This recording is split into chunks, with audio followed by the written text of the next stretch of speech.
Abonnez-vous à notre chaîne ViewsActu. Pendant que nous sommes confinés, nous avons du temps à ne plus savoir qu'en faire. On tourne en rond chez soi. La télé, Netflix, Internet, puis on recommence. La télé, Netflix et Internet. On subit un lavage de cerveau qui devient insupportable. On sent bien qu'il y a des choses qui ne sont pas très claires. Visiblement, tout semble exagéré. On dirait qu'il y a un intérêt à semer la terreur auprès du public. On aimerait bien connaître l'âge et l'état de santé avant l'infection des personnes décédées. On aimerait bien savoir combien de guérisons il y a eu. On aimerait bien savoir pour quelles raisons on comptabilise les gens en coronavirus sans avoir été dépistés.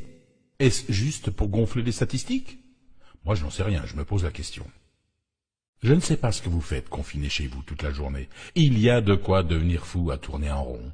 On a donc le temps de réfléchir. Je me suis mis à réfléchir sur l'affaire de la chloroquine mise en avant par le professeur Raoult. Il est vrai qu'avec son look à la Buffalo Bill, on a tendance à ne pas le prendre au sérieux. Je vous propose de remonter les faits, et rien que les faits.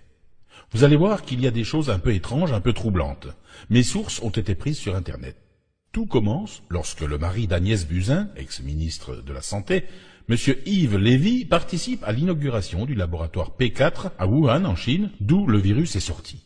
Avant cela, le même mari d'Agnès Buzyn s'est fâché avec Didier Raoult en refusant le label de l'INSERM, au Centre de recherche mondialement réputé, IHU, dirigé par le professeur Didier Raoult. Le professeur Didier Raoult montre que le classique médicament de la chloroquine soigne 90% des cas de coronavirus s'ils sont dépistés assez tôt. Il s'oppose au confinement généralisé des porteurs sains qu'il juge digne du Moyen-Âge. Il prône un dépistage généralisé et un traitement rapide avec la chloroquine et avec confinement des seuls malades. La chloroquine coûte 10 centimes le comprimé. Il est sûr que les laboratoires qui financent l'INSERM cherchent des solutions bien plus coûteuses. En octobre 2019, il faut savoir que M. Lévy, président de l'INSERM et mari de la ministre, a révoqué le statut de fondation des IHU pour reprendre le contrôle de leurs recherches. Le professeur Raoult dirige l'IHU de Marseille et est visé directement par cette directive. Le 13 janvier 2020, alors que l'épidémie se répand en Chine, Agnès Buzyn classe la chloroquine, le fameux remède, dans les substances vénéneuses disponibles seulement sur ordonnance, alors que cela fait 50 ans qu'elle est en vente libre. Il y a quelques semaines, Agnès Buzyn a dit avoir su que ce serait une hécatombe et qu'il n'y avait pas de remède. Le gouvernement Macron fait un confinement généralisé de la population. Il ne parle pas de chloroquine. Il affirme que les policiers ne doivent pas porter de masque. Ils ont été volés pour la plupart, et il n'y en a même pas pour les soignants. Il refuse le dépistage de masse, pourtant pratiqué allègrement en Corée et en Allemagne avec succès. Il refuse de fermer les frontières avec les pays contaminés. Le journal Le Monde et l'Agence d'État de Santé qualifient les recherches du professeur Raoult de fake news avant de se rétracter. Le professeur François Perronne révèle il y a quelques jours sur LCI que le stock de chloroquine de la pharmacie centrale française a été pillé. D'ailleurs, dans le monde, la semaine dernière, grâce à un tweet d'Elon Musk, en 48 heures, Donald Trump met à disposition de tous les Américains la chloroquine. Le Maroc achète les stocks de chloroquine de Sanofi à Casablanca. Le Pakistan va accroître sa production de chloroquine à destination de la Chine. La Suisse exclut elle aussi le confinement généralisé de la population, pratique un large dépistage et traitement rapide et accuse la France de faire de la politique spectacle. La société Teva, en Israël, annonce qu'elle va livrer gratuitement plus de 10 millions de doses de chloroquine aux USA. Estrosi, soigné lui-même à la chloroquine, sans réponse du gouvernement, a appelé directement Sanofi pour qu'il livre la chloroquine aux hôpitaux de Nice. Sous le lobbying intensif du professeur Raoult, un test à grande échelle de la chloroquine a commencé finalement en France, sous la direction de l'INSERM, qui veut refaire les expérimentations dans d'autres centres médicaux indépendants, ce qui prendra 6 semaines de plus. Presque aucun média n'en parle. Alors dites-moi, qu'est-ce qu'on peut faire? Eh bien la réponse c'est rien. Nous sommes un troupeau de moutons obligés de suivre les ordres. On peut râler dans notre coin, on peut prendre des coups de matraque si on manifeste. On a vu comme la population et les soignants des hôpitaux ont été traités l'année dernière. Combien de temps allons-nous être traités de cette façon? Tiens, encore une question sans réponse. Allez, pour aujourd'hui j'arrête de réfléchir, je vais faire l'autruche.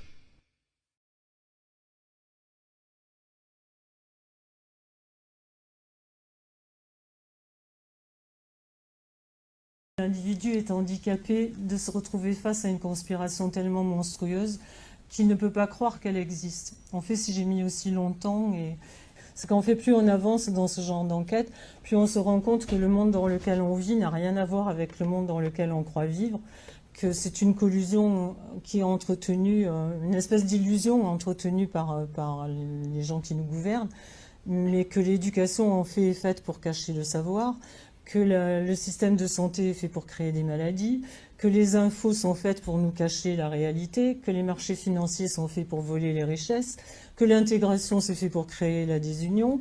Et en fait, rien n'est fait pour que l'humanité aille mieux. Et tout converge vers un espèce de contrôle des populations par une poignée de gens extrêmement puissants. Comme on l'a dit tout à l'heure, j'ai beaucoup enquêté sur les vaccins, sur la nourriture, etc. pendant des années. Mais en fait, c'est un plan qui est beaucoup plus vaste que ça. Alors le but, il est décrit et montré déjà dans les Georgia Guidestones. Enfin, il y a beaucoup de puissants qui disent des mots qui sont très bizarres. Mais il y a aussi les Georgia Guidestones avec 10 commandements qui sont dignes d'un régime dictatorial, avec la limitation de l'humanité à 500 millions d'habitants, l'unification du genre humain, un tribunal mondial, et il y a plein de techniques pour y arriver, évidemment. Effectivement, ce qui est dur, c'est de faire un lien entre tout ça et de voir à quel point on est cerné. Toujours Zbigniew disait dans le même livre « Une telle société sera dominée par une élite dont la soif de pouvoir politique reposerait sur un savoir-faire scientifique supérieur. Libérée des contraintes des valeurs traditionnelles libérales, cette élite n'hésiterait pas pour arriver à ses fins politiques à utiliser les dernières techniques modernes pour influencer la conduite du public et garder la société sous étroite surveillance. » Nous y sommes, pour moi, et d'ailleurs on sait tous que l'étau est en train de se resserrer de partout.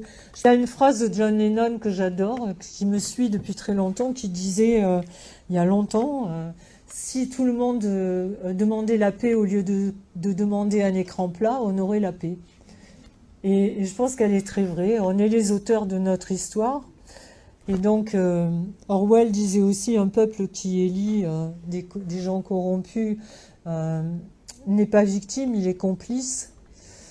Et Martin Luther King disait, le moment viendra où le silence est une trahison. Je pense qu'on y est. Donc, je pense qu'on est une seconde infime dans le temps de l'humanité, dans le temps de la Terre, mais notre impact est pour tout le restant du monde, quoi. Donc, faut peut-être se réveiller. Abonnez-vous à notre chaîne Views Actu.